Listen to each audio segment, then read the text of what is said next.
we'll go ahead and get started. So welcome everybody. I was gonna say what happened in my picture. My name is Jeanette Gare. I'm the director of Environment Georgia.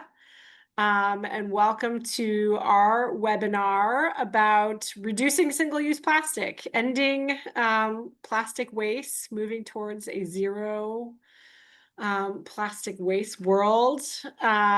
We are sort of hitching our wagon to the very tail end of Plastic-Free July. So we're excited to have you here, and we'll get started.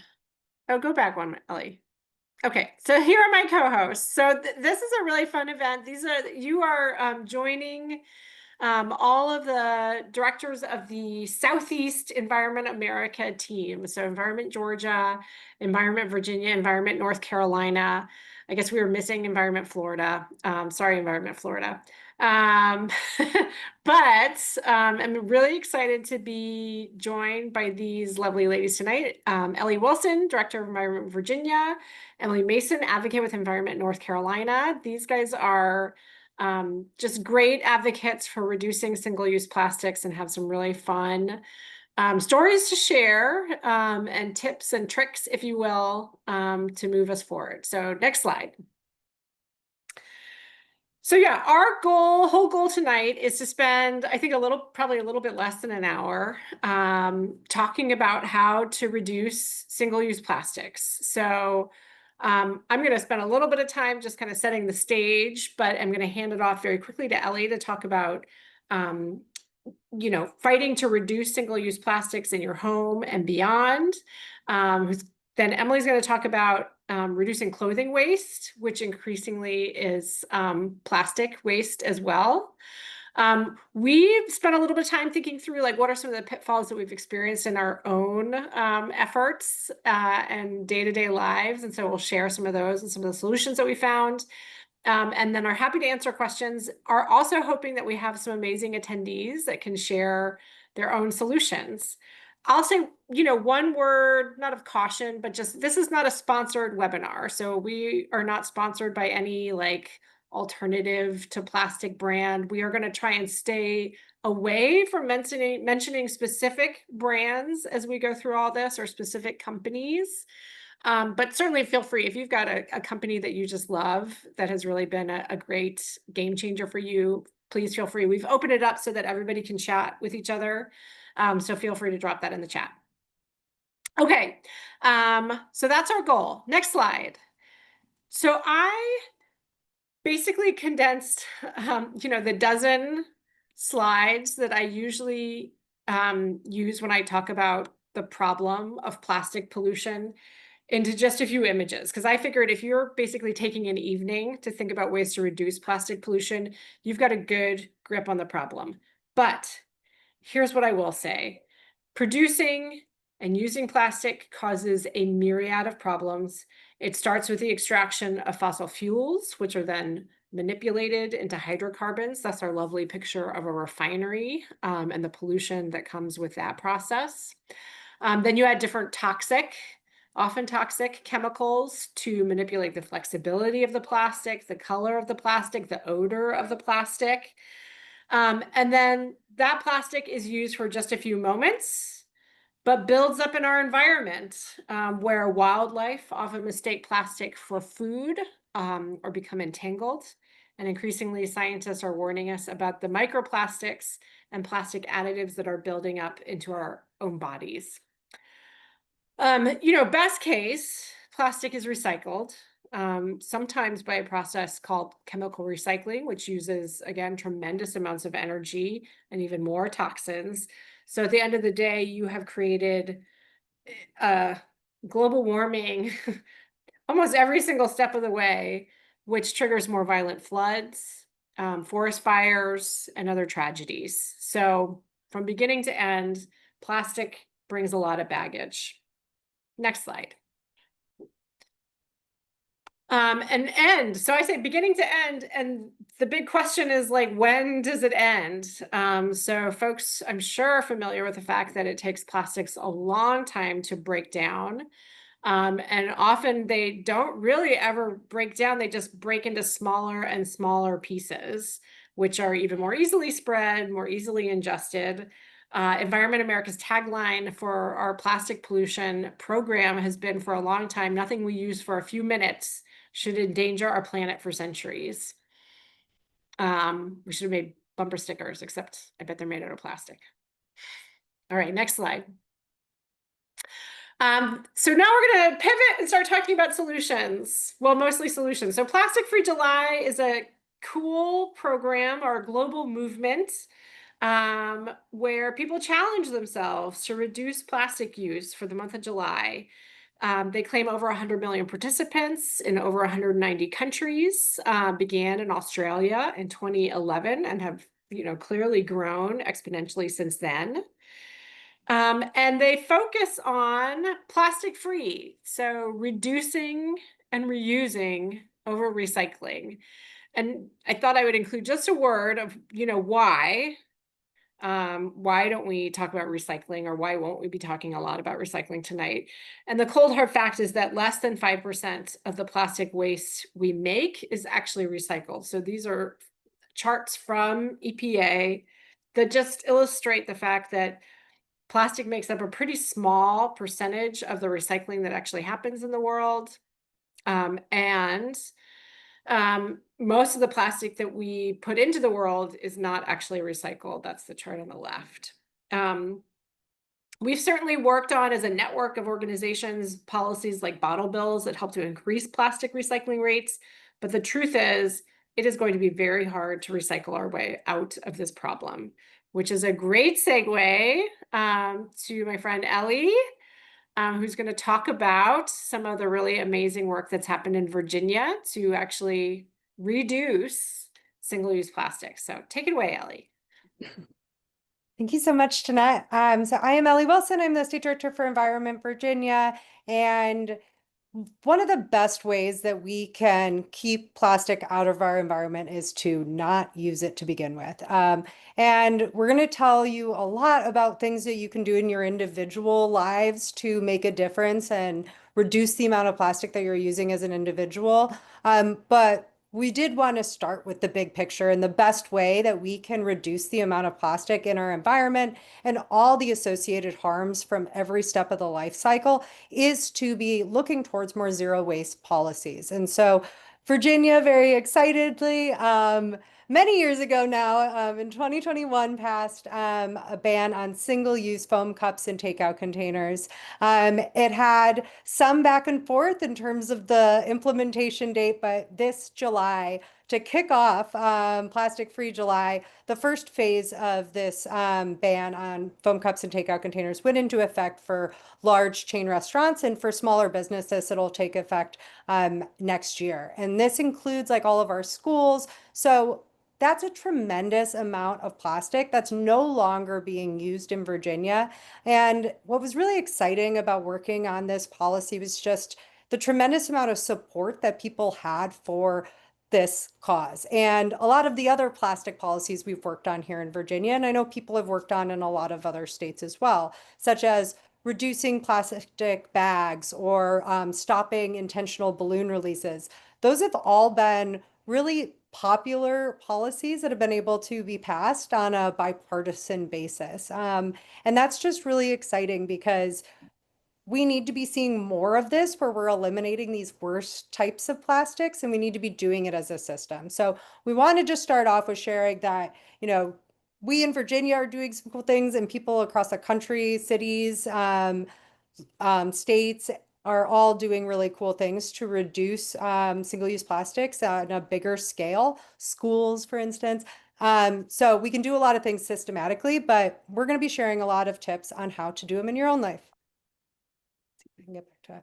So we're going to cover 10 tips on going plastic free or zero waste, even in some cases, in your own life. So we're going to be running through a lot of different sort of categories of things that we find that it's hard to escape the waste. And so a lot of these ideas have been things that we've either researched or have learned ourselves or maybe tried out ourselves. So again, we do want to hear the other things that other people are doing. And I think that's one of the best ways that we can all try to live more sustainably and more plastic free in our own lives, because it makes a big difference in then advocating for policies to get rid of plastic when you show how easy it is to live that reality.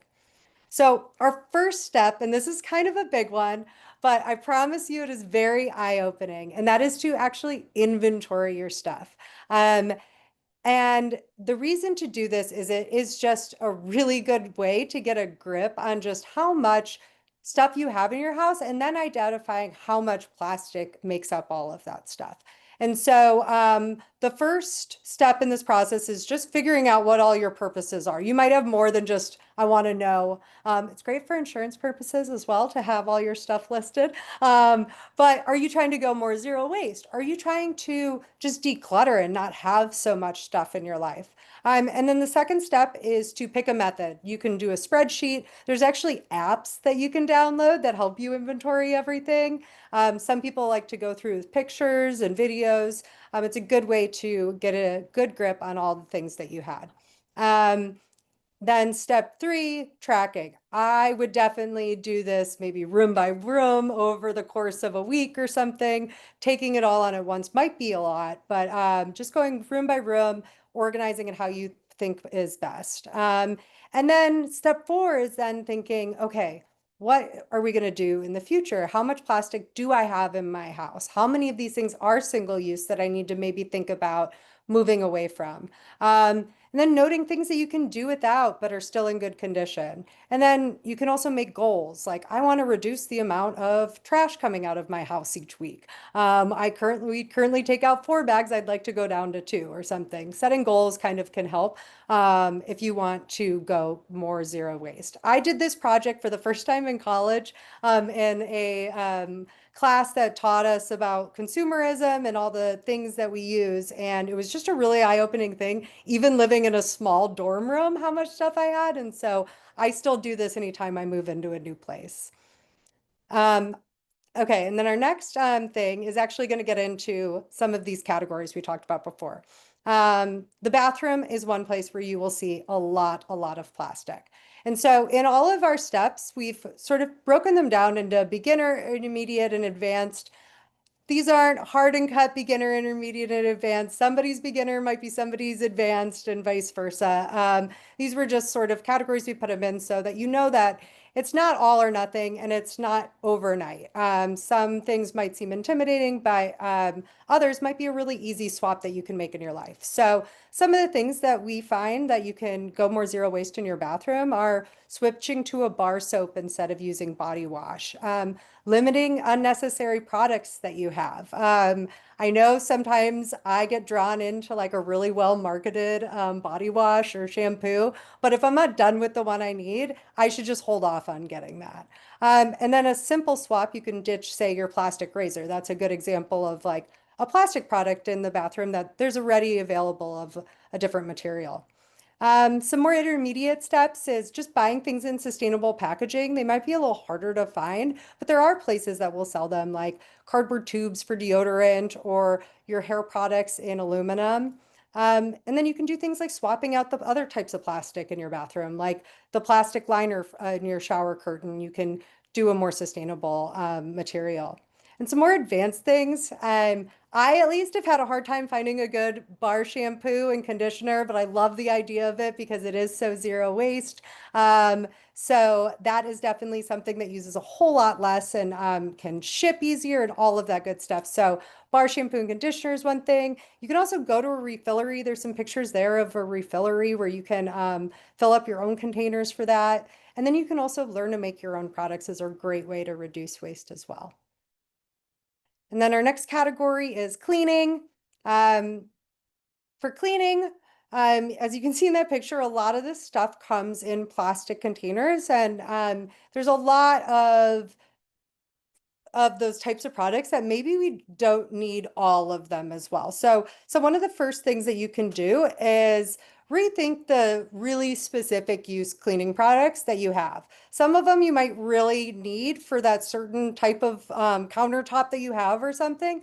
But I bet that there's some that maybe have a bit of overlap that you don't need to have all of the different ones. That reduces quite a bit of plastic if you're not buying as many different types of products.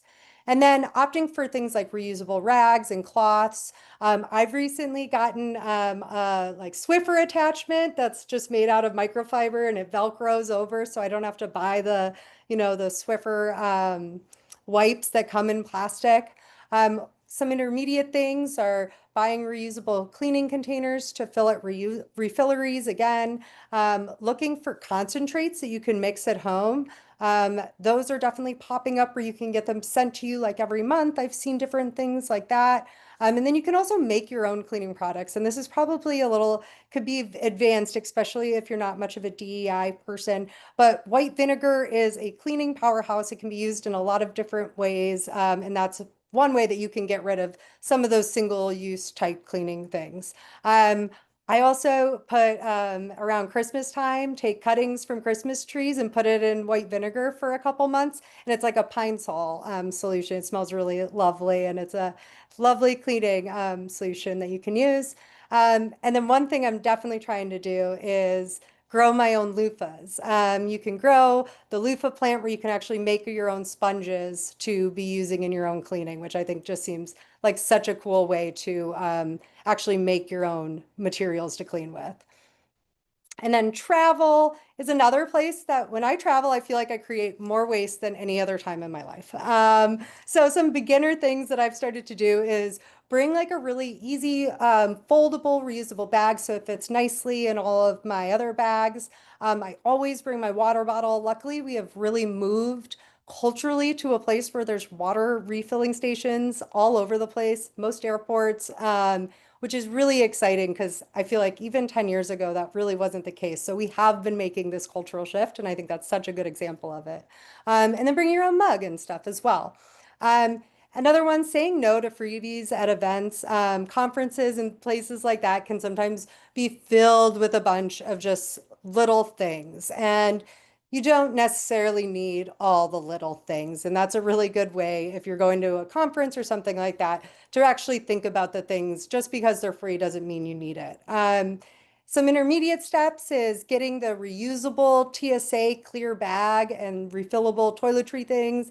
That's a good way to not have to use the plastic one every single time.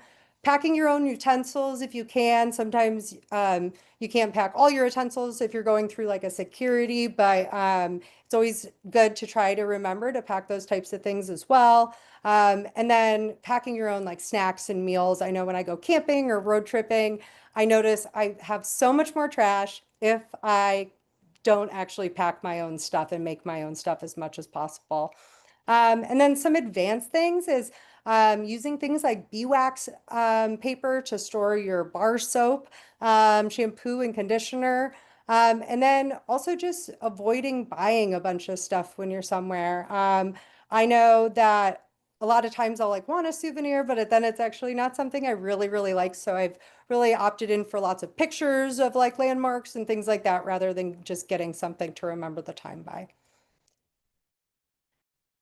And then shopping. So we don't want this to be too much about buy, and shopping, but there is just simple things that when going to the stores, there's things that you can do to just make sure that you're not bringing more plastic into your life, whether it's what you buy or where you're shop or what you're using when you shop. So refusing plastic bags in stores, really having a good system down to bring your own. Skipping produce bags at the grocery store. You can actually get cloth ones, or just depending on the type of produce, you might not actually need to put it in plastic. Some intermediate things are actively supporting places that avoid plastic. And then rethinking when you need to buy something new.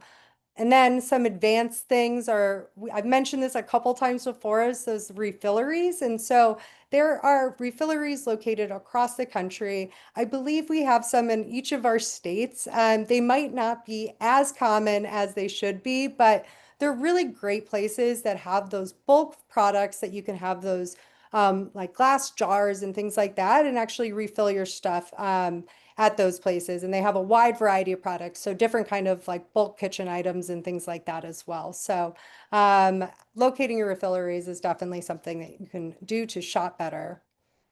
And with that, I'm going to pass it over to Emily to chat through some more tips. Hey, thank you so much, Ellie. Hi, everyone. I'm Emily Mason. I'm the advocate with Environment North Carolina. So to start, I'm just going to explain why clothing is a part of this plastics problem. Many of you might already know, but many clothes are created using plastic. So some of these materials are rayon, polyester, and acrylic materials. And it's a problem to produce these because 342 million barrels of oil are needed to manufacture these synthetic fibers every year. And it's not just the production of these sorts of materials that are problematic for the environment, but the waste is a problem as well. So the percentage of clothing that will end up getting thrown away within 12 months of being produced is actually 65%. So a full year, just 1 year after being produced, it'll be thrown away. And only 1% of clothing actually gets recycled and turned into new clothes globally. So if we go to the next slide, we'll talk about some beginner, intermediate, and advanced tips for reducing clothing waste, which also reduces plastic waste. So first one is just like don't overbuy clothes. I know we live in a culture where we're really heavily encouraged constantly to buy, and we always want more. But just remembering that overconsumption is a part of this problem, this overall problem with plastic waste as well. We often don't really need the things that we want or even need all the things that we already have. And it's also good to buy clothes that are made out of natural materials. I'm not going to say specific brands, but there are a lot that make clothes from 100% natural materials and also use other sustainability practices as well. Some intermediate tips are that you can shop secondhand just to reduce the demand for newer clothing being made. You can also tailor before getting rid of a clothing item. Ellie and I were talking about this, and she actually has a tailor in Virginia that she goes to just for her normal clothes that she wears every day. And I had not actually really thought about that. But now I'm interested in getting my regular clothes tailored and not just things for special occasions. And this can really help reduce your waste as well. So you can also rent or borrow clothing for special occasions. If there's a dress that you're going to wear just one time, I think a lot of us have been there. It might be more practical just to borrow something and get it tailored or rented. Advanced are to fix your own clothes. Not all of us have the skills to do this, but there are resources online, or sometimes there are clothing repair workshops that you can go to. Lots of different environmental groups could host these, or you could host one of your own.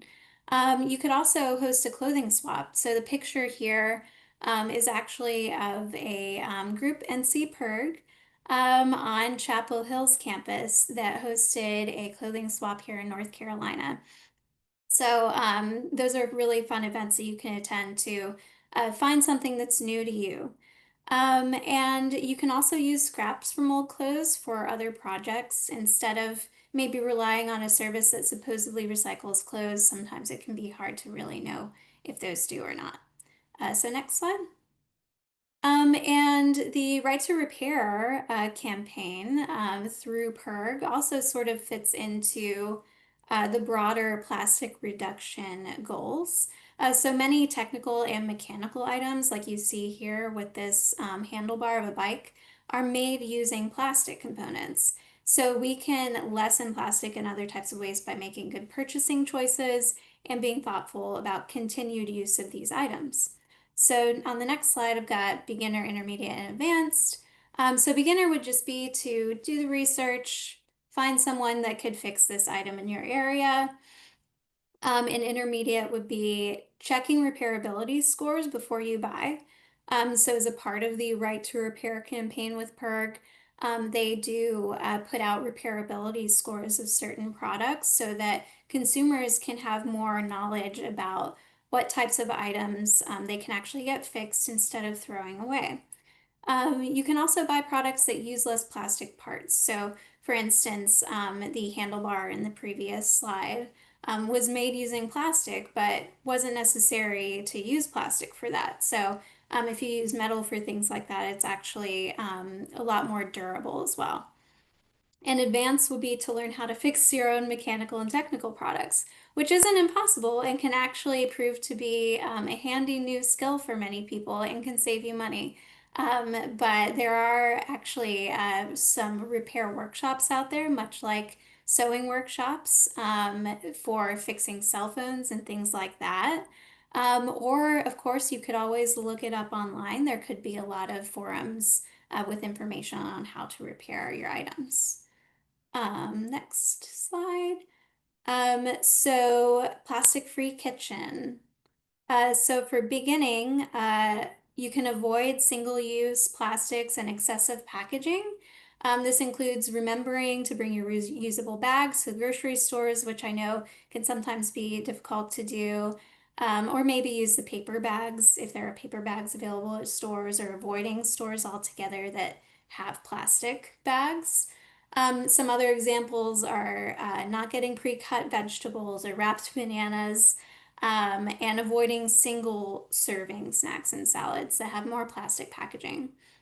You can opt for recyclable or compostable products when it comes to any sort of disposable things you might need for the kitchen. If you do this, you can probably figure out what is accepted near you for recyclable components and for compostable products as well, because they're not always compostable like in your typical backyard compost. But you can ditch single-use products in your kitchen, like paper towels, Ziploc bags, and things like that, to use reusable products that are made of cotton, glass, and ceramic, and things like that. So you can also opt to cook your own food versus getting takeout. And in advance would be you can meal plan for less kitchen waste. So making sure that you are buying products in bulk that you're sure that you can use for multiple different dishes. This can be harder because it includes more planning ahead of time for several different meals versus just like thinking about one recipe at a time. But buying in bulk this way leads to less waste if it's used. And then for less waste in general, when it comes to leftover food, of course, you can start a composting pile in your backyard. But generally, buying in bulk, so dry beans versus canned beans, can mean a lot less plastic waste. And then the next one is events and hosting. So to start with events and hosting, you can limit single-use decorations at your parties and get-togethers and opt for ones that are reusable. Label things that are going to be, maybe several people are using things that look the same, like glasses and things like that. So finding a way to label them to where people don't need to use more than one. You could have sort of a no gifts rule for get-togethers or a sustainable gifts only rule, and that includes goodie bags that people might go home with. And for the intermediate level, you can use compostable foodware if you have a composting service that can fully compost those. You can use your reusable plates, cups, and flatware. Or you can also find pre-loved reusable decorations for something that is new to you at a secondhand store. And the advanced would, of course, be, homemade items versus bought. So on the picture here, there's a homemade garland. So it is a lot less wasteful to not have to deal with plastic packaging if you're actually making the things that you're using for hosting. And gift giving. So I love giving gifts. So many of us do, but it creates waste, which is a real bummer for gift givers. And there are ways to get around that and still be able to share joy through giving gifts. So the beginning of this would be to just do your research on if this person's actually going to like what you're giving them, and is it a durable product? Does it use much plastic in that product? and just being thoughtful about the types of gifts you're giving people. And then also, there are reusable gift bags out there as well. And I think the key for giving people a reusable gift bag would be that would be sort of a gift to your family or your friend, and you could invite that person to reuse that gift bag. So to make sure that they don't throw it away, but invite them in to reuse things along with you. And then that could be a fun way for you to sort of continue to reuse these items together. You can also use non-plastic wrapping as well as pictured here. And you can just avoid excessive packaging on items in general. So intermediate would be to give experiences instead of things. It's really fun to give people tickets to a concert, or even services like babysitting, garden help, and things like that that might be a lot more personalized to the things that they really need in life. And you can just lean into more sustainable gifts in general, shop local, shop for long-lasting gifts, and the thought here is that less is more, and buying secondhand can lead to finding some really unexpected treasures too. In advance would be homemade and DIY gifts, so making your own gifts for someone, but recognize that this is the most advanced because it would take quite a while in order to create a quality gift, depending on what it is.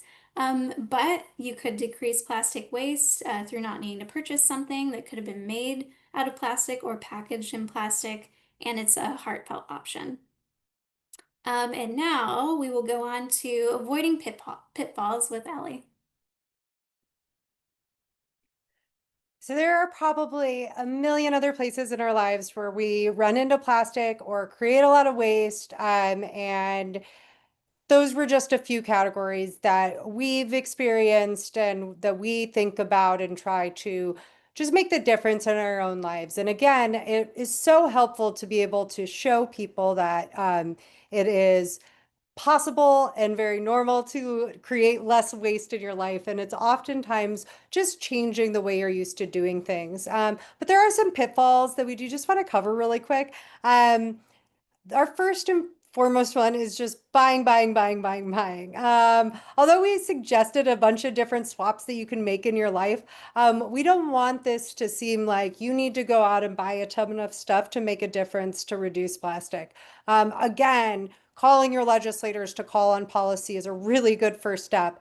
And it always, when I see on like Earth Day and I see a bunch of like companies like buy this, buy this, buy this for Earth Day, it kind of grinds my gear because I know it's probably going to like come wrapped in plastic or something. So one of the biggest pitfalls is just like being like, I'm on a zero waste journey and I'm just going to throw a ton of stuff away and buy all new or just go all in. And so a couple examples, there's no need for like 100 reusable bags. You should just figure out how many you and your family actually need and use. And if you have a ton of them, food banks are great places to donate them. If you have community fridges in your city or state, that's a great place that would take them as well. So they will get used. Don't just toss them in the trash, but not just buying, buying, buying. Water bottles are another example. I cannot tell you how cool it is. I think that it has become such a cultural shift when we look at water, like single-use water bottles and people like actually having their reusable ones. And like really the shift towards everybody carrying their own reusable water bottle, it seems like everywhere. But you don't need a million of them. And I know there have definitely been different water bottle trends throughout the years, and people will get all sorts of different kinds of them. And it just kind of creates to this waste problem, even if you're avoiding single-use plastic. If you're just getting something that uses more material because it's supposed to be more durable, but just have more of them, it kind of defeats the purpose.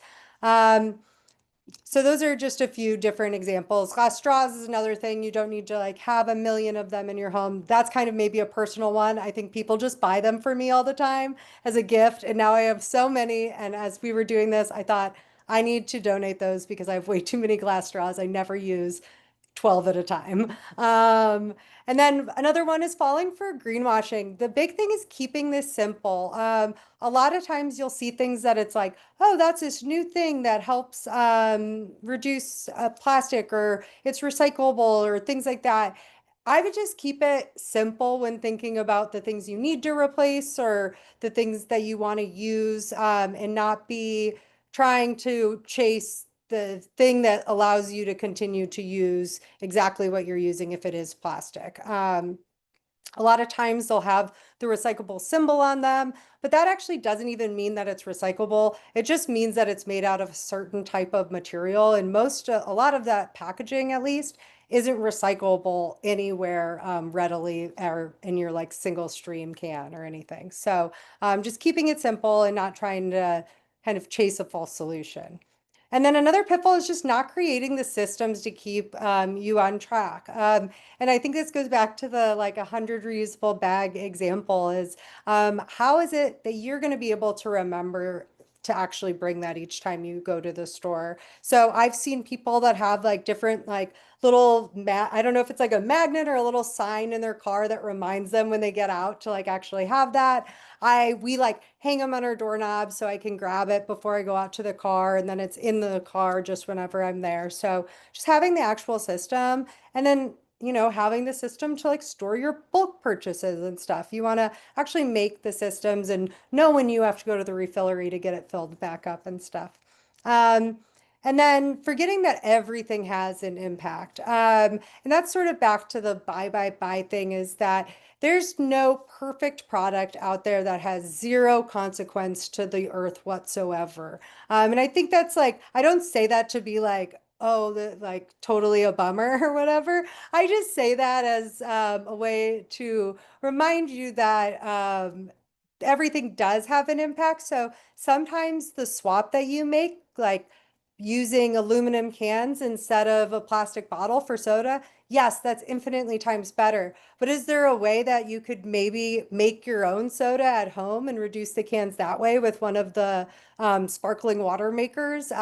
So there's definitely levels to it, and everything does have an impact. And so it's always important to remember that and try to see what you actually need, even if it's labeled with green and says sustainable or natural on it.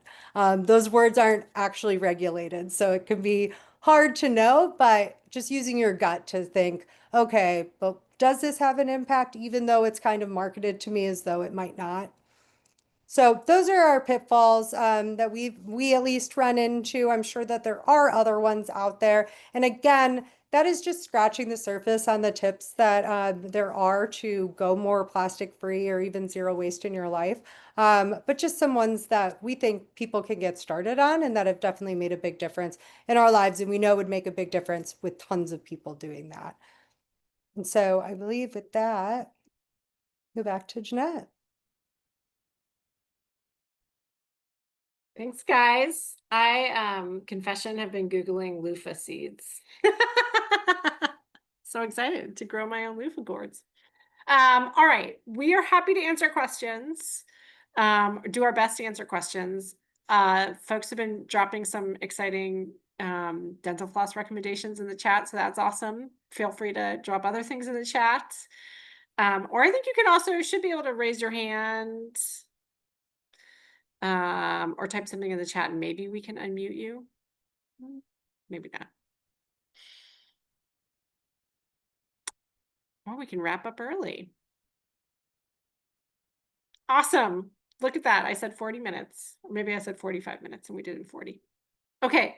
Well, thank you everyone for joining us. It's just exciting that people are willing to spend an evening thinking about this stuff. I think it means that we are starting to make progress. Hopefully we had some good tips and tricks and hot takes that will help you reduce plastic use in your own life. So thank you again and happy end of Plastic Free July. Bye.